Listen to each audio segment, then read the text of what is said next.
Hello, friends of the farm. I am standing out here in M15, which is the 5th woods pen at the Maid Farm. I am in the middle of the North Ewe flock. Got about 400 ewes out here, and figured that I'd take a few moments to just show you guys what we do. So, we practice stockpile grazing, which effectively means that we stay out on grass just as long as we can, minimize the hay feeding that we're going to do over winter. Two big benefits of that I see. Of course, the first one is economic. The less hay that we have to buy, the lower cost we can be on production, the lower cost that we can end up transferring through the process. But then also there is an environmental impact, which a lot of people would argue with me and say that bringing hay onto the farm is a good thing, the wasted hay, and then of course the manure that is the result of that hay is fertility that we're bringing onto the farm. And it is so that our farm ends up better. However, this hay had to come from somewhere. A lot of it we did roll up ourselves. Quite a bit of it we purchased as well. And the purchased hay especially is coming off of ground that either has to have synthetic fertilizer reapplied or else nutrition from somewhere. Otherwise, you're just stripping all of those nutrients out of that ground wherever it was made.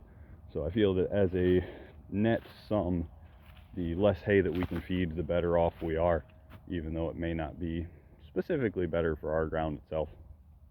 Nonetheless, feeding in the woods here, these typically be market hog pens. Pigs are, of course, very difficult to manage to keep soil in good shape, soil from eroding or becoming excessively compacted, as well as to keep forage growth sufficient. So not a great sod on this. We got it reseeded. Managing pigs a little bit different now. As you can hopefully see across the fence there, that was a market hog pen this year. It was in very, very good shape. Actually turned out better this year having market hogs in that pen than what this one did by not having market hogs in it.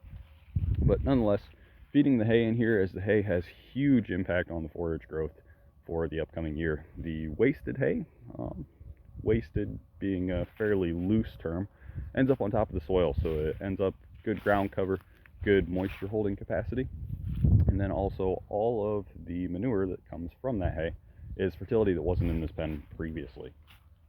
And there's something, I don't know if it's the hoof activity of the sheep or if it's something about the microbiology of their manure and of their spit that really gets grass growing. So we'll see a lot more grass growing in this pen than we would in an identical pen that didn't get hay fed on it over winter.